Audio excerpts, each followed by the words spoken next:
The question of whether the Enneagram actually works can be taken in two different ways.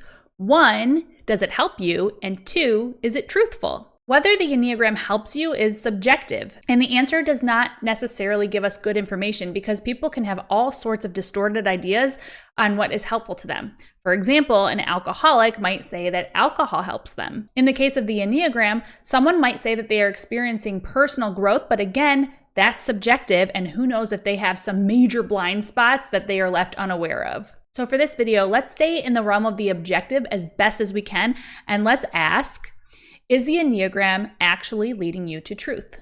And for that, we're gonna need science. You might be asking, what does science have to do with the Enneagram? It's a spiritual growth tool, or it's a typology system. You can't put these things in a test tube. But you can. Well, not really, but inherent in the Enneagram system, whether it's taught by a New Ager or a Christian, are certain claims. And these claims can actually be tested. What we need to look at is whether the Enneagram actually lines up with reality or does it conflict with reality. So we're going to start off by briefly looking at the triads in the Enneagram. Then we'll go over 4 different methods by which the Enneagram has been scientifically tested. Sound fun? Here we go.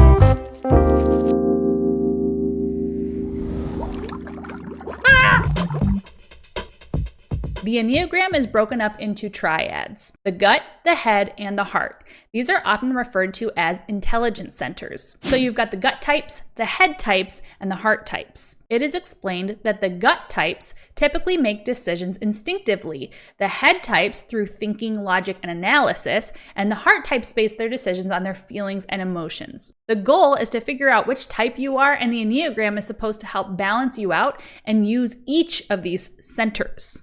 This kind of resonates. I can totally see why people believe this. The problem is, just because something sounds true doesn't mean it is true. And the triads aren't true. They're not legitimate. Marcia Montenegro is an ex-New Ager, and she is a rock star researcher. I really appreciate her work because she cites a source for every claim. And she has done a ton of research on the Enneagram. Here's what she says. The appeal to multiple intelligences reveals the source of the information as being from the New Age, which holds that divine intelligence permeates the body, giving separate knowledge or intelligence to each part. In actuality, the triads do not exist and have nothing to do with who you are or with Christianity. They are part of the Enneagram's New Age psychology as a spin-off from Gurdjieff's esotericism. My plan is to talk about George Gurdjieff when we get to the origins video, so hang tight on that. If you're not sure what esotericism means, it has to do with mysterious special knowledge that not everyone can understand. One final thing about triads. I understand it from a scientific perspective. You would not put a distinction between the gut instinct type of person and the type of person who makes feelings-based decisions. So there's that. Okay, science time. A big thank you to Dr. J. Medenwaldt for his research on the Enneagram. This next portion of the video is drawn from his work. I'm not gonna lie, it took me a while to wrap my head around this information, so I'm going to articulate it as best as I can, explain it as accurately as I can. Scientists have several ways to measure overall reliability of a test or system. We'll look at 4 scientific tests. The first 2 have to do with Enneagram assessments, and the second 2 evaluate the Enneagram system as a whole. The big claim of the Enneagram is that your type never changes. So we should expect that for the most part, if you were to take the Enneagram test at one time and then years down the road take it again, you should get the same type. Now, someone could make the claim that, well, you tested wrong because the second time you tested, you were really in health or you were in stress or whatever, so you were just looking like other types at that time. But when we look statistically, we should be able to see the overall trend of people typing the same over time. What we actually see is kind of a mess. None of the Enneagram tests show this overall trend.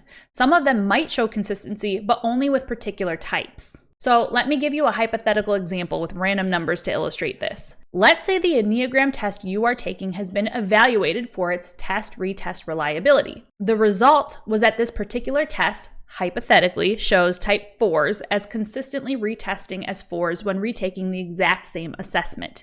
But that type 1s have a much lower chance of retesting as a 1 again with the same assessment. You see, your chances of whether this test is going to be reliable for you, at least as far as consistency over time, is going to depend on which type you get. but it's also going to depend on which test you take, because each test has different test-retest reliability results. Basically, reliability is all over the place. Can you call something reliable that's only sometimes and in some ways reliable?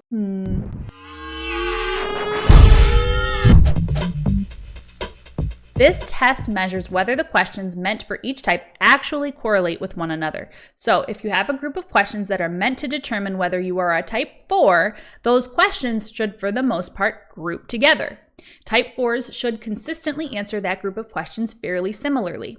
The results of this test apparently vary a little when different Enneagram assessments are evaluated, but no assessments had good results.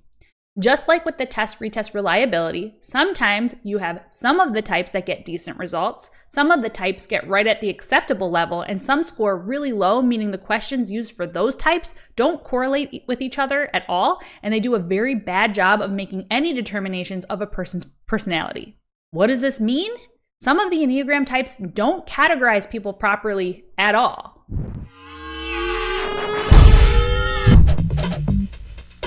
If the Enneagram is a reliable system that corresponds with reality, then in general, people should not be typed differently by different tests or by different people who know the Enneagram.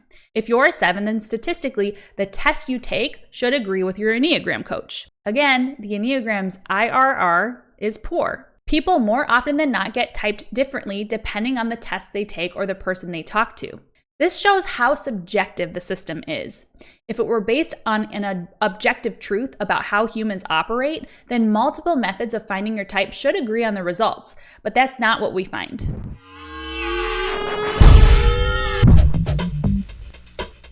Does the Enneagram actually work? Not on an anecdotal level, but on a statistical level? Meaning, do people see improvement in certain areas of their lives over time by learning and using it? I'm going to link a video below where you can see an expanded explanation of each of these tests we talked about by Dr. J. Medenwaldt, as well as his website, so you can check out his articles with the detailed information and sources. In that video, he talks about one test that was done to measure predictive validity by someone who was hypothesizing that the Enneagram would work for personal growth, and that the more in-depth the person was trained on it, the more personal growth they would experience. So this person, Dr. David Daniels, took one group of people who used the Enneagram short term, and he took another that had more in-depth training on it. He did not get the results he had hoped for. So Daniels tried another method. He put several groups through Enneagram training and analyzed each group separately. He tested them before and after the training. One group experienced positive results, while all the rest of the groups either saw no improvement, or apparently some of them came out worse. But what did Daniels conclude? The Enneagram is effective, and he based this claim on the one group that did seem to experience some personal growth, rather than taking into account the data from all the groups. This is data manipulation, and it is unethical. There's even a term for it. It's called p-hacking. I can't help but feel partially responsible. Take caution when you see claims that some organization's Enneagram test has been scientifically verified. Unfortunately, you need to dig a little bit and see how the studies are actually conducted. From what I understand, those studies are not published in high-quality journals, and our friendly neighborhood scientist, Dr. J. Medenwaldt, writes, "For anyone who knows basic psychometrics, it's clear and obvious that the Enneagram is not accurate. This is probably why it's used and promoted almost exclusively by people without a psychology degree." Okay, I want you to say this with me. Just because something sounds true doesn't mean it is true. There is no objective reason to trust the Enneagram. Its 9 types are not an accurate way to type people. We have no reason to believe that people who use it are more likely to experience personal growth or self-improvement or a better life. And we certainly have no objective reason to buy into the idea that people have one dominant type that never changes. If anything, the Enneagram is more of a stereotyping system. Now, some stereotypes exist for a reason, but as we know, a lot of people don't fit nicely into stereotypes, and stereotyping is not a good thing because it often leads to prejudices and discrimination. And if the main part of the 9-point typing system is unreliable or false, then the next level of typing, the relationships between the points, the wings, and the paths, are going to work just as badly or worse. So what? Who cares? The Enneagram has helped me. What's the big deal? Well, let me tell you. The worldview behind the Enneagram undermines the gospel. And this goes even for supposedly Christian versions. That's what we're going to talk about in the next video, which will probably be the most important one in the series, so please be on the lookout for it. In the meantime, peace!